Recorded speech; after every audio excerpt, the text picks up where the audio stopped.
It also seems like they're super active on Discord. Like there's so many answered questions on there. Yeah, Kind of and I'm crazy. actually like on not the Spellcraft website, but the onemoregame.com website. Mm-hmm. And I'm reading through some of like their blogs they've posted.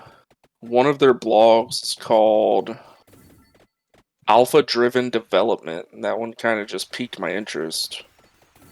Core tenets to alpha driven development. Enable rapid developer iteration at the start of the project, allowing developers to deploy reliable game to alpha testers multiple times a day, Hmm. is the first bullet. Interesting. Begin testing early in development with small group of external players known as alpha testers who are representative of the target audience for the game. During Okay. alpha testing, prioritize validating the game design over finding bugs, which I agree with. Yeah. Um, Grant alpha testers access to the full experience. Do not lock them away in a beautiful corner. So pretty much whatever is in the game. It sounds like they're wanting, or I guess I don't know how core this is going to be to like the actual alpha experience, but like this is just something that they've jotted down. Yeah. I mean, Um, it should be immediately obvious everywhere that the game is in early development. So to focus attention on gameplay over polish, developers should build features frequently, deploying partial systems to testers to gain feedback rather than building entire systems at once. Wow, Blizzard should take note of that. yeah. A lot of big game companies could learn from them. To avoid tester attrition, the development team must endeavor to build reliable systems and fix bugs before building new features. Programmers own the code they develop and must fix their bugs before building new systems. This leads to new systems being built by programmers who write the most reliable code that requires the least maintenance. Interesting. Crunching is not a reliable way to delivering high quality products. Tired developers make mistakes. Developers should check in features what they're reliable, not race to add them before play sessions, which can lead to bugs and destroy the play session.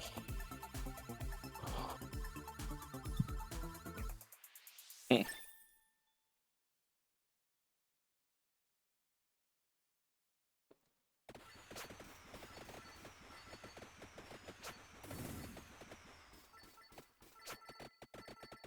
I mean, I don't disagree with anything there. No. That all seems like really good development principles.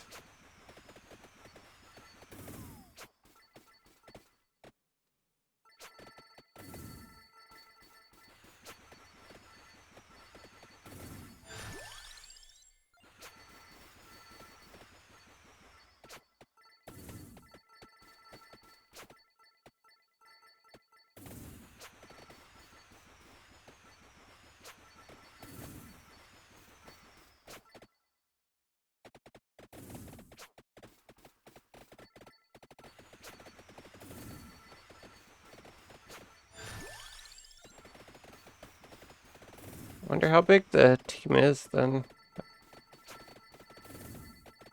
Like, They say they're hiring. I don't think there's about a. so makes it sound like they have quite a few developers, which is actually pretty big operation. Yeah, I mean, they only show like two people on the website. I'm assuming that's founder and co-founder. Mm.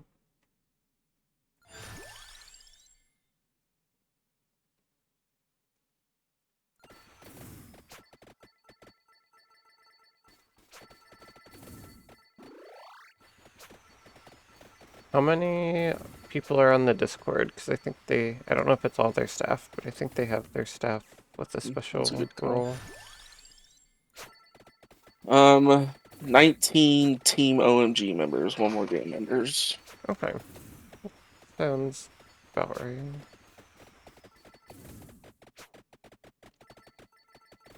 20 people is a pretty good sized dev team.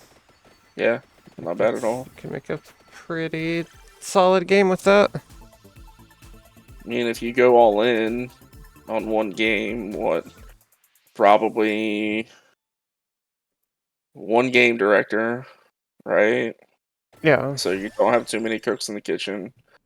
Probably got 2 to 3 artists, maybe more than that. Probably say 4, maybe 3 to 4. Probably got handful of programmers. Then you've got your sound and music people. And from what I hear, a lot of games are kind of like a lot of assets to games are outsourced nowadays. Kind of So makes they could be sense. outsourcing a lot of stuff too. Yeah. I mean, you have QA, probably have some marketing, have a community manager.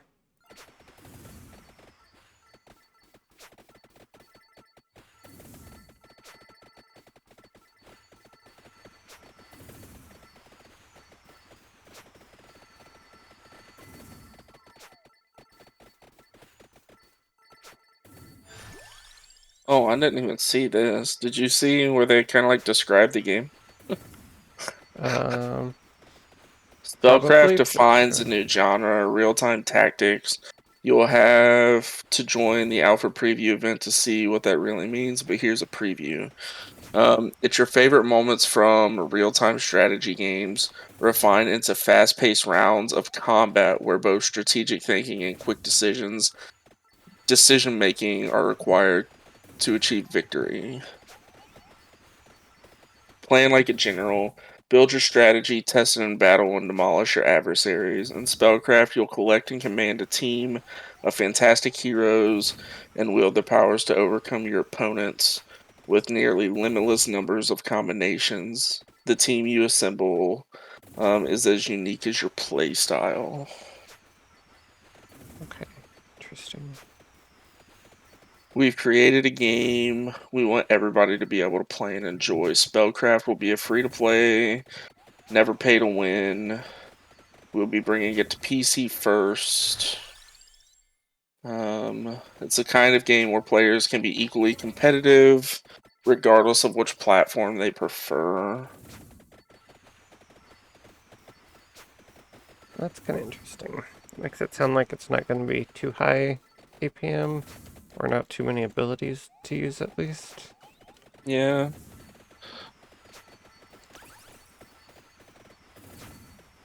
In a hopefully good way. Game doesn't have to be like 300 APM to be good, especially if it's a strategy game. Oh shit, there are factions. Oh, okay. I One did not know faction, the that. Heroes of the North, hails from brutal frozen lands replete with ice magic, half bears, and unrelenting warrior culture. So, I'm a northerner. Okay. And I mean, that might help with some of the different art styles that they have. Like if you Yeah. have, if they do go that direction. So does that mean you can't? I mean, I've only seen one faction, so does that mean you can't combine like the northern heroes with the western heroes? I'm not sure. I'd be a little surprised.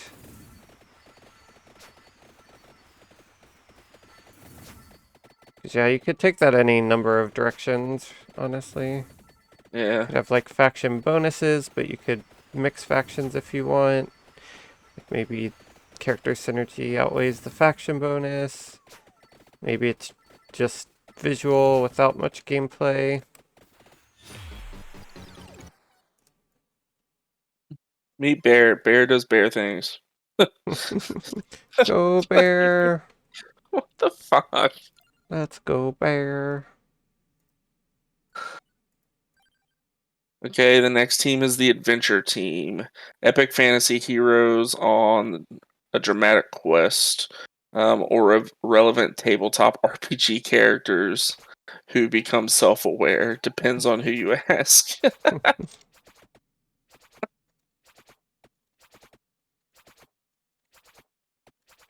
Okay, so maybe this game's not taking itself too seriously. Yeah. So you've got basically a team of Vikings with a half bear. Yeah. And then you've got high fantasy heroes. That's probably where the paladin, the wizard, looks like a basic warrior, and probably a druid come from. Okay. Be fun. And then the third faction they've shown are the Shadow Syndicate. That's the team that has like the assassin, the gargoyle, and kind of like the warlock chick. Okay, that'll be fun. So I guess we don't know if all those will be in the beta, but that's like probably at least 12 characters if they just have those 3 factions in there. Yeah, 4, 8, 12. I mean, yeah, so we were kind of on the right path with what we said earlier, right? So, Yeah. like, it sounds like everything's going to be divisible by 4. Because it sounds like each faction has just 4 people in it right now. Yeah, at least for the start.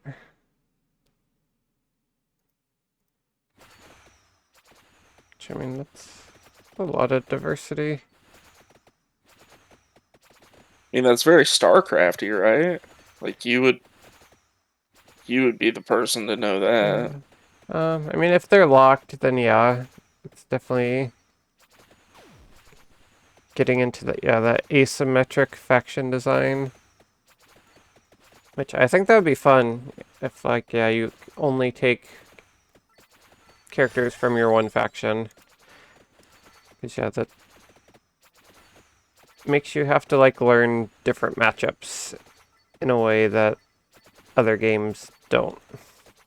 Right. Like, I mean, yeah, it's like Magic, right? It's like blue decks, even if they have different cards, do play in a similar way, and you kind of know what it's most likely trying to do. I think that's kind of fun. It's like trying to find a comp that's like good against all possibilities if you're going into like a random matchmaking queue, Right. especially My when only it's fear with that is like when you get so many factions in a game. Granted, they've only released 3. We yeah, don't know what the end game is, but like when you start getting more and more factions, eventually they just become like dead matchups yeah, that just aren't fun to play. yeah, and balancing can be really hard.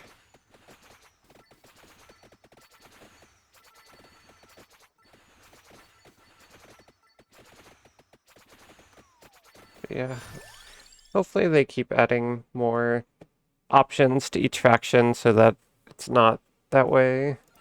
It's like you always have that one counter if you really need it. Right.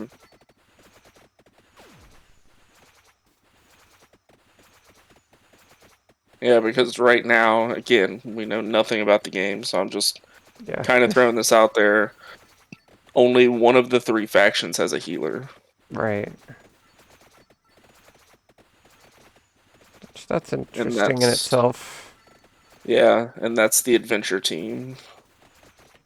What did the gameplay say? It said it was multiple rounds per game.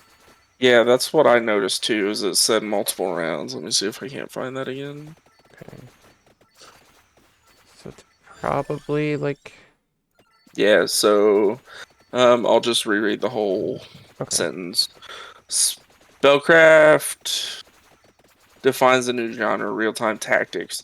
You'll have to join the alpha preview event to see what that really means. But here's a preview.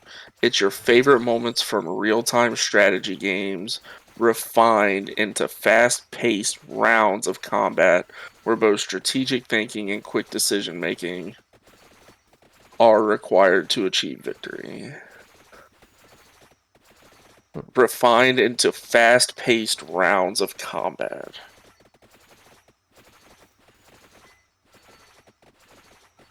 Interesting. That I didn't see coming. Yeah. I mean, I think... I don't know, because they also highlight play like a general. So that makes me think of, like, we're going to get this top-down... I'm telling you, I'm really thinking this is going to be like Atlas Reactor. Yeah, from what I remember of it, that's probably the closest game I can think of to it. It's just, yeah, not turn-based. Just, Build your strategy, test it in battle, and demolish your adversaries.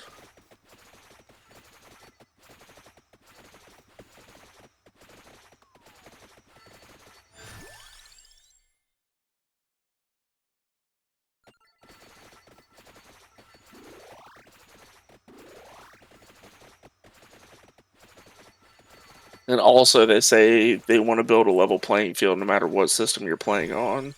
yeah, which that is kind of interesting into, like, yeah, how complex the game is. Pretty much no strategy game. I know they say it's not an RTS, but it is a strategy game that's in real time. Like, none of those have ever worked on console, really. Yeah. Especially to the point that you can compete against someone So on I'm just... PC. I'm saying it now. Like, right now I'm fully expecting Atlas Reactor. Yeah. I will not be disappointed if that's what it is.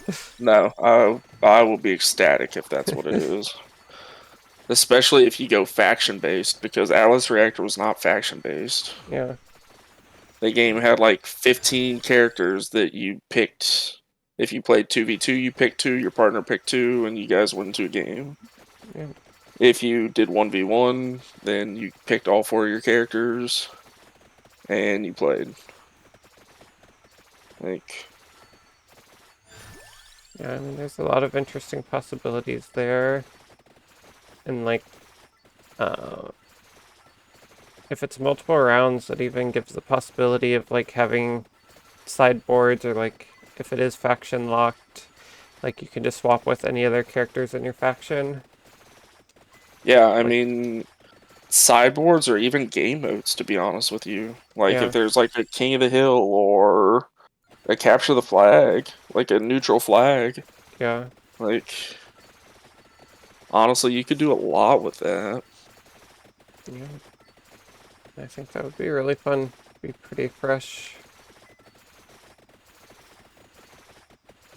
And then, yeah, the teams being 4v4, like, that lends to a 2v2 game mode. Yeah. So yeah, they can, yeah, make it 2v2, can make it 4v4 at some point. You can do a lot of stuff.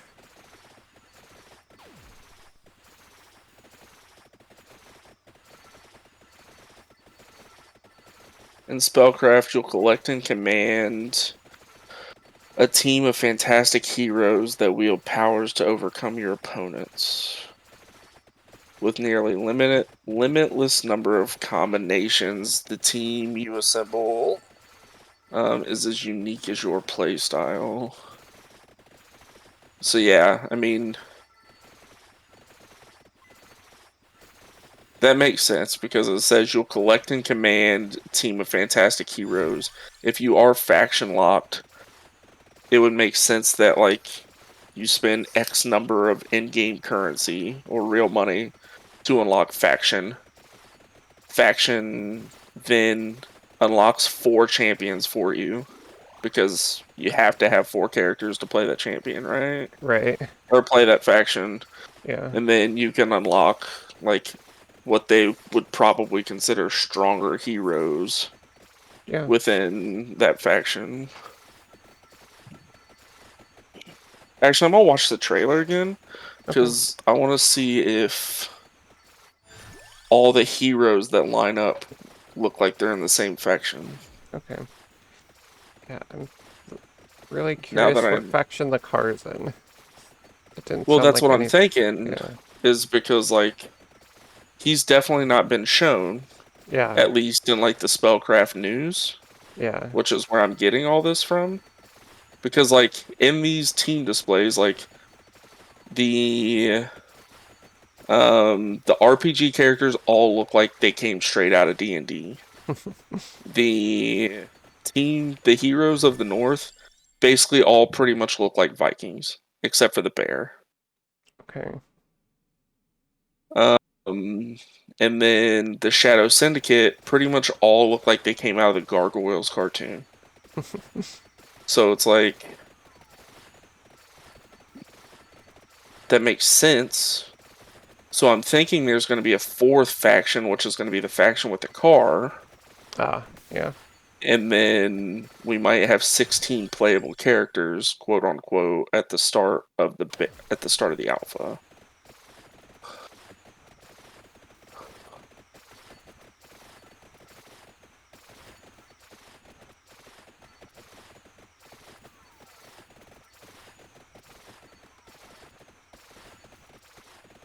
So that feels like a round number. I feel like most faction games, 4 to 5 factions is pretty standard.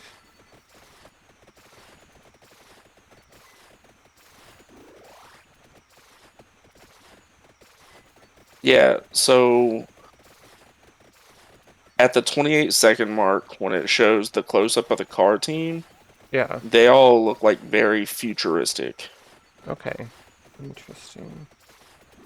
And I don't see any of those 4 characters on any of the teams that have been spoiled. Okay. So fourth faction confirmed. So, 4th faction, I'm gonna.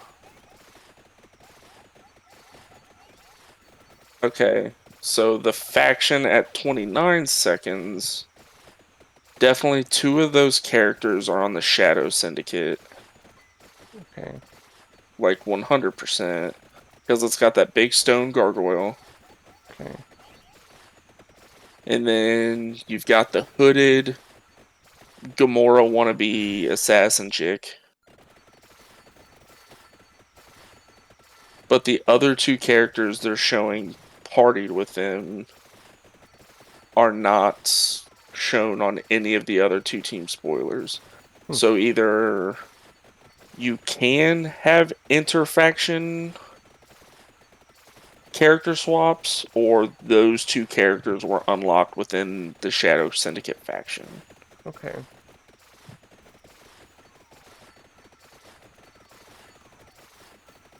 It's really interesting. But the 2 characters that are there definitely look like they could belong in a Shadow Syndicate. Yeah. I, I would have thought they would have only done like 4 per faction initially, but I mean, I guess there's no guarantee they're in the alpha, and yeah, we don't know for sure that it's only 4 characters.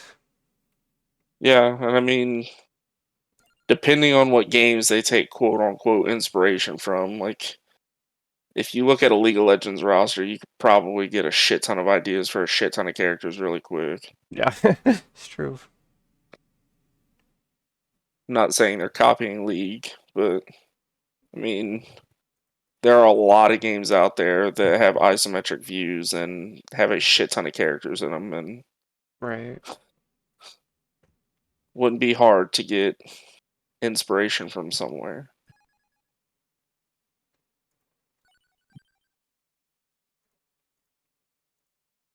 Oh no, I lied. Hmm.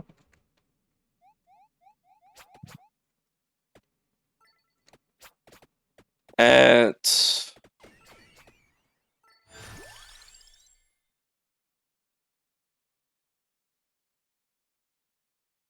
40 seconds, when the teams move close to each other, the dude at the top of the screen on the left team that has the Shadow Syndicates Mhm. is definitely the warrior from the D&D faction. Oh, interesting.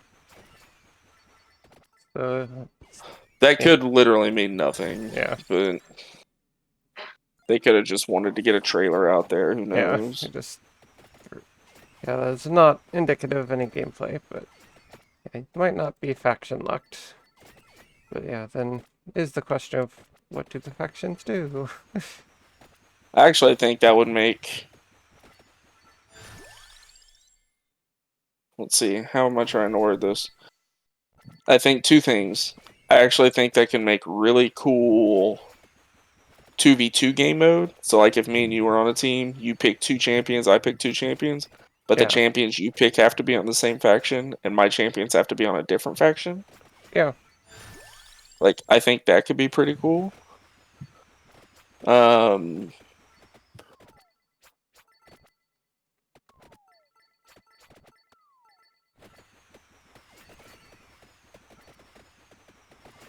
I mean, if there's like a difference in like faction attributes or abilities or something, right. I guess that would have to be a thing. Which I'm assuming there is, because if that's not a thing, why the fuck do you have different Yeah, it's factions? like the factions have to do something Yeah, gameplay wise. Like, yeah. they're just artistic. That's, I think that would be a bad decision. And yeah, if It'd these be are kind of people that boring. worked on Warcraft 3 and StarCraft, then factions definitely have meaning in those games. Oh yeah, fuck! I keep forgetting Warcraft had like multiple factions, didn't it? Yep, I have 4. Alliance, Horde, Night Elves, and Undead.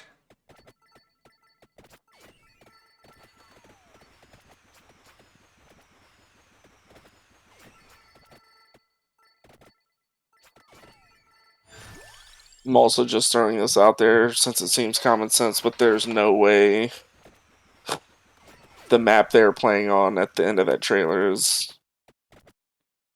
the size of the maps we'll get in game. Yeah, I hope not. That was one thing that did worry me about it. But yeah.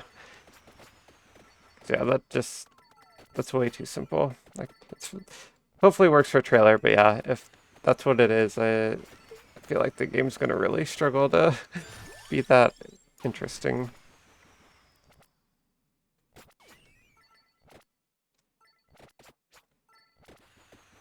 But yeah, I doubt they would put you in a space that small.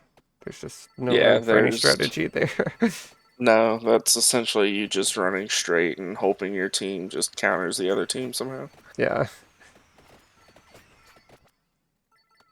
Cause yeah, that makes it look very auto battler like, which they said it was not, so believe them on that.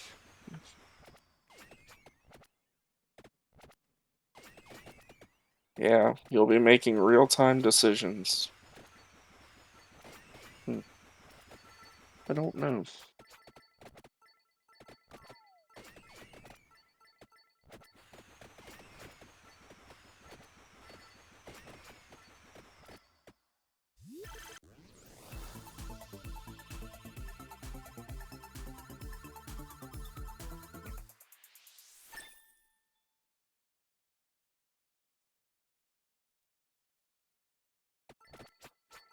But yeah, I'm definitely gonna be on that I mean, I still have to work that day, but I'll be on that Thursday night. Hopefully a little early, try to play. Yeah, I'm gonna try and get all my stuff out on Wednesday, so I can hopefully just download this and fuel my curiosity. Yeah. Because it's not like I'm gonna be able to turn on a stream and be like, "What this game is?" Yeah. Yeah. Yeah, definitely go ahead and get started without me. You can teach me everything. Get up to speed nice and quick.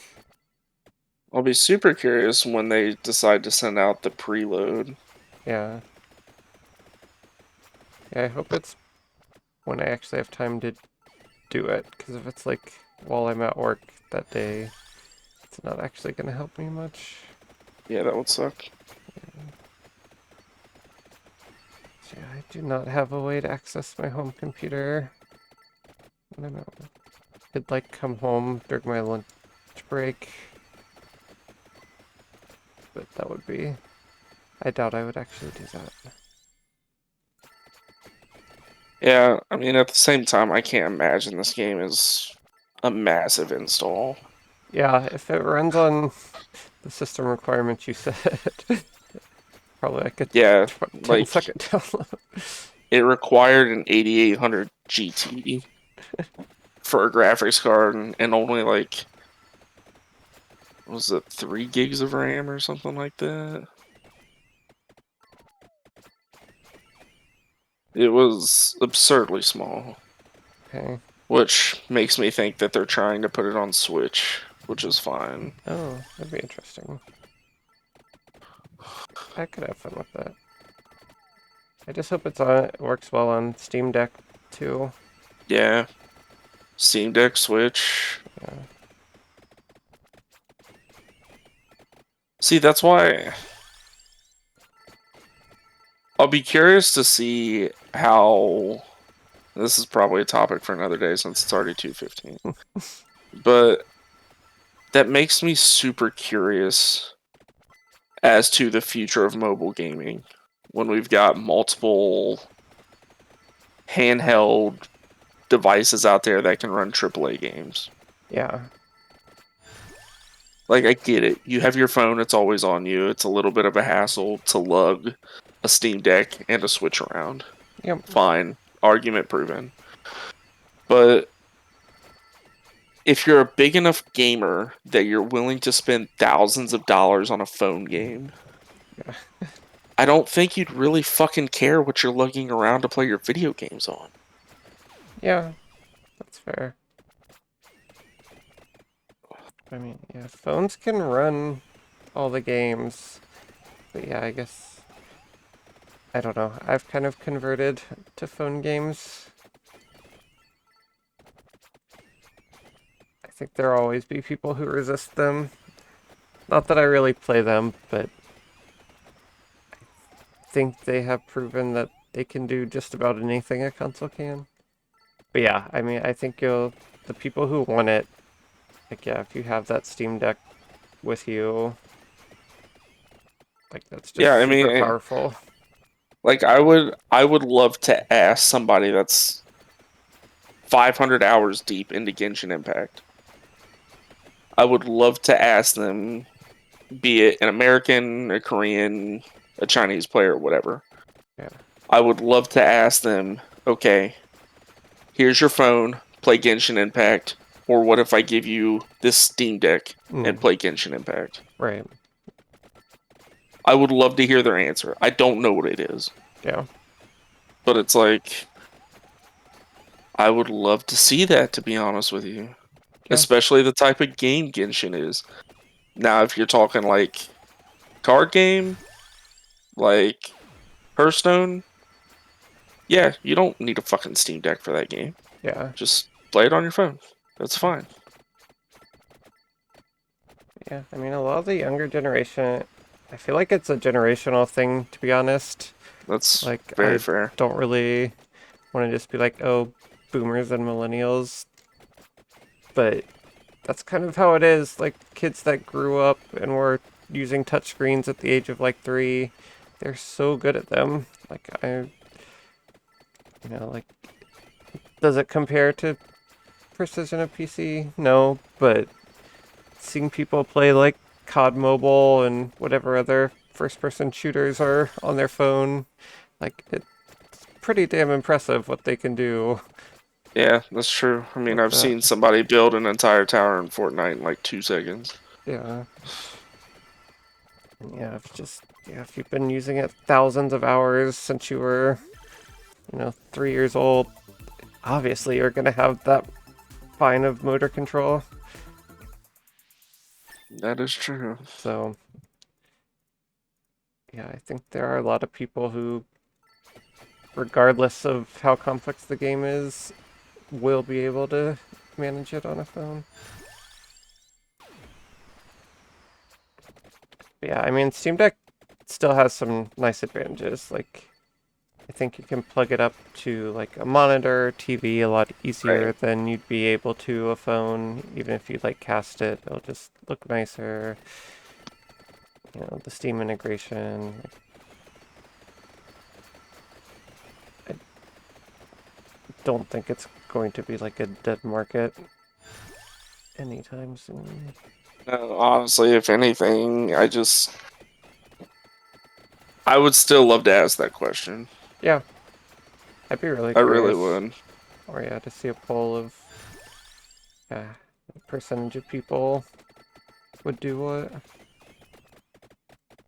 Yeah, because I mean, in my mind, the Nintendo handhelds just were never strong enough, Yeah, right? But like, now that you've got a legitimate device that you can carry around with you all day that can play Elden Ring yeah, which is or crazy. any other AAA game, The Witcher or Horizon or God of War, like all of that stuff's on Steam, and the Steam Deck can play all of it. Right. And it's just like, do I want to play Clash of Clans or do I want to play Elden Ring? Right. Yeah, that is part of the thing with like Warcraft, Arclight, whatever it's called, is like Genshin Impact is a mobile game. Like it's still Right. not as good of a game as Genshin Impact, let's be real. But I guess it's meant for the casual gamer who yeah doesn't want to have super action heavy stuff, so getting off Yeah, track there. I think that game will hit a market where, what am I trying to say here? I think the Clash community is so ingrained in Clash. Like it's kind of like you said it earlier, where it's like Magic the Gathering. I'll bring up another Magic the Gathering analogy where it's like Right.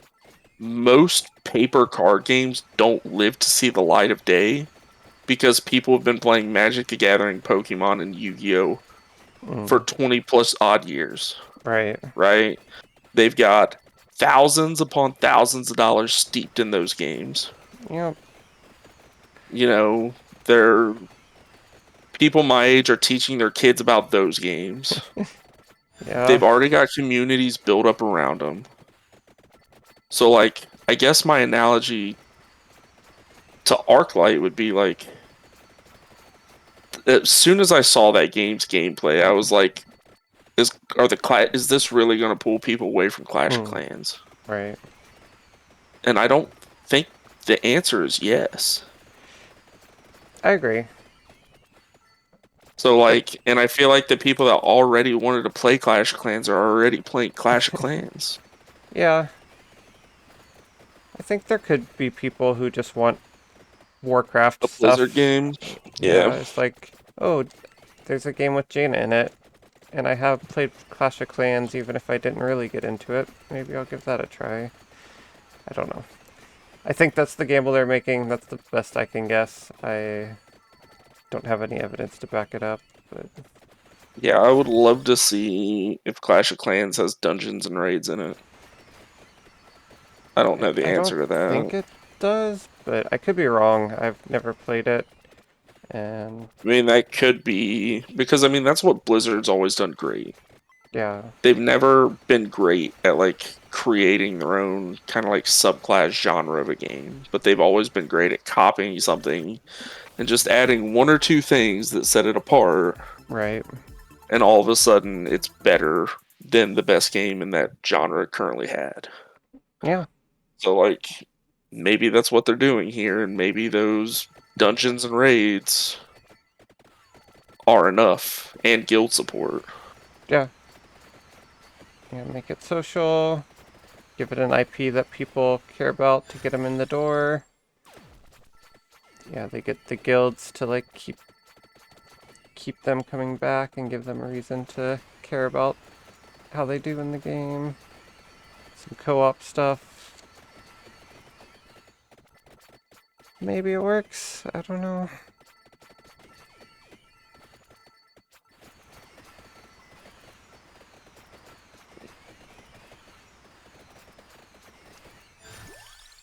Well, regardless, I'm super stoked for next Thursday. Yeah, I So, kind week of from went today. off the rails there, but yeah, I am definitely looking forward to that one. It'll be a long week till then.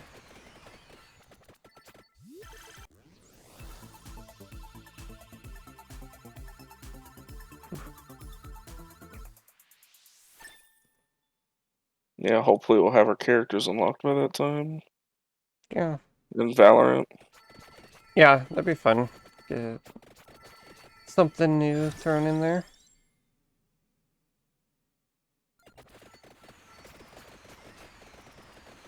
Alright, well, it is 2:30 and I feel like we're at a good stopping point, Yeah. so I'm gonna go before the next idle conversation pops up. Sounds good. Alright, I'll talk to you later. Good night.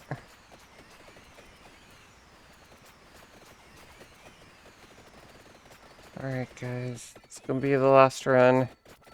It is late. This character is really fun, though. I've been enjoying this. This might be the end, though. The cherry bombs are quite impressive, though. Create so much space. Alright. Give me a chest. We're so close. Need that evolution.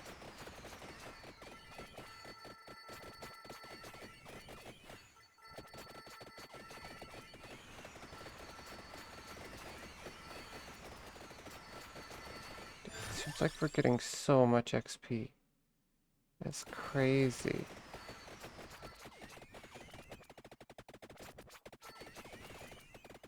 I don't know how we're living here. Just staying in the pocket.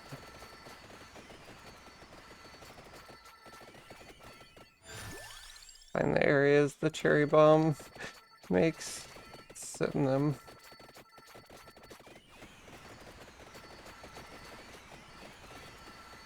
Give me all that XP. There we go. That was big.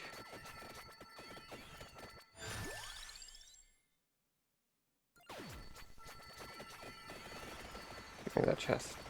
It's my upgrade. Yes. Oh, yes. Let's go. This could be a win. I did mess up the birds. That was really, really bad of me. We're just...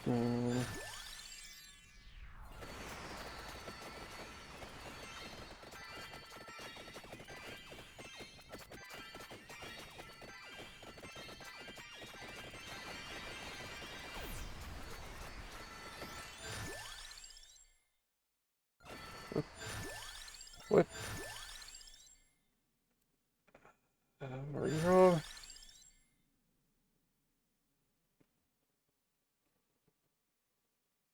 Mm. The cherry bomb doesn't have anything. What does whip evolve with? I don't remember. Bird, we messed up. Whip evolves with Hellfire, I think. Fire wand with spinach. King, do we have the King Bible? We need a tracked orb, right? We can still take one more, though. I guess we'll take wings, why not?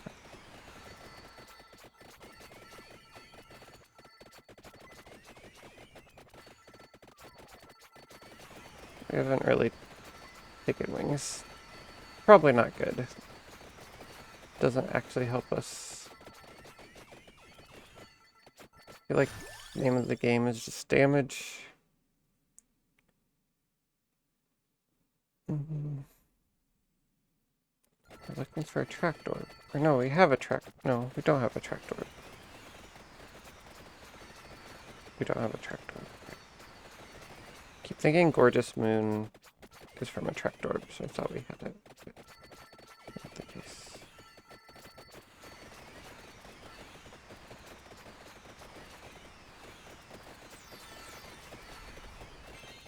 There we go. Give me all the XP.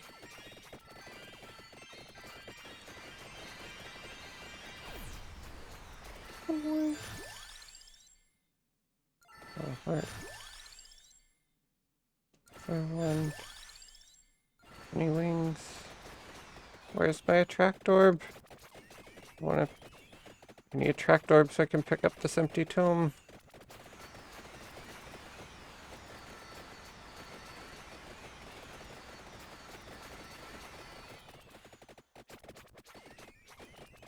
I love the cherry bombs. This is so fun.